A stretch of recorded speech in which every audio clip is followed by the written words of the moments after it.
मुन्ना पासवान जिंदाबाद जिंदाबाद जिंदाबाद। मुन्ना पासवान जिंदाबाद जिंदाबाद जिंदाबाद। पीपल के पत्ता छाप जिंदाबाद जिंदाबाद जिंदाबाद। पीपल के पत्ता छाप जिंदाबाद जिंदाबाद जिंदाबाद। वार्ड संख्या 9 की जनता जिंदाबाद जिंदाबाद जिंदाबाद। वार्ड संख्या 9 की जनता जिंदाबाद जिंदाबाद जिंदाबाद।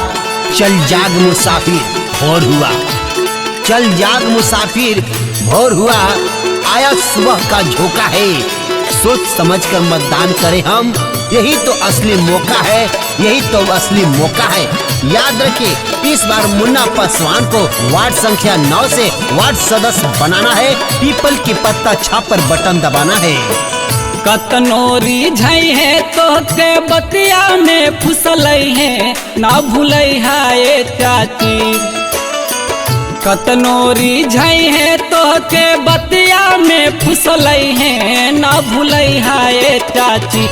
पीपर पतावे पबटा मदबई है चाची। मुन्ना भैया के अब इजतई है चाची। कतनोरी झई है तो के बतिया में फुसलई है, ना भूलई है चाची। कतनोरी झई है तो के बतिया में फुसलई है, ना भूलई है चाची। पीपर पतावे पबटा मदबई है चाची।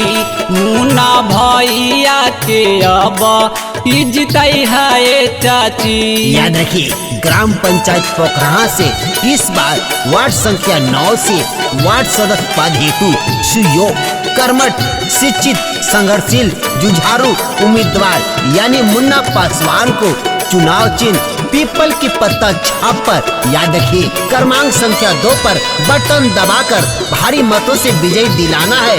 अपना कीमती वोट एक एक मुन्ना पासवान को ही देना है। करी है विकास नाली गली बनवाई है, गाँव आज सिमरा के वार्ड बन जाई है।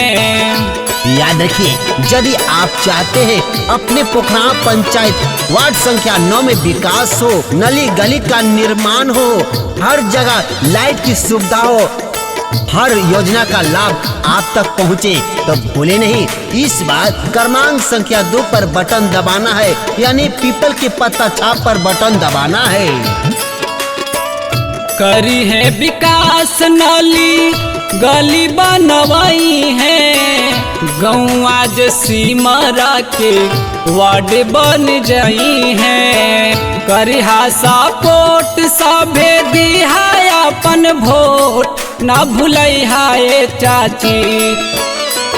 करिहा सपोर्ट सभे दिहा अपन वोट, ना भूलई है चाची। पीपल पतावे पबटा मदबई है चाची। मुन्ना भैया के बीजा ये बनई है चाची।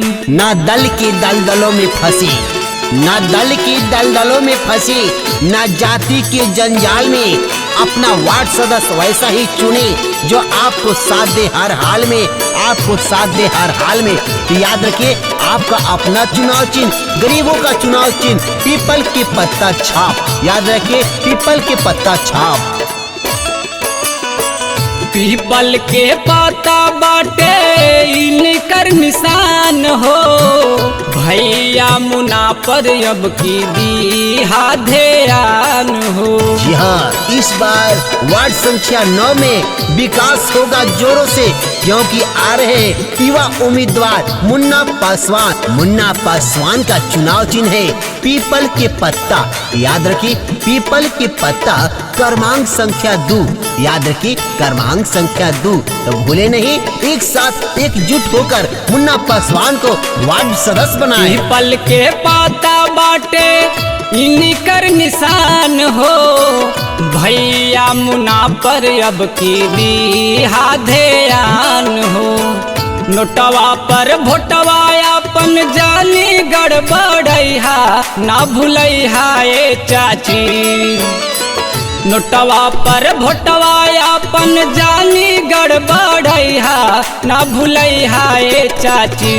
पीपल पतावे पर बटा मदबई हाय चाची मुन्ना भैया के बीजा ई बनई हाय चाची कतनो रिझई है तो के बतिया में फुसलई है ना भूलई हाय चाची कतनो रिझई है तो के बतिया में फुसलई है ना भूलई हाय चाची पीपर पतावे पबटा मदबई हाय चाची मुन्ना भैया के अब इजतई हाय चाची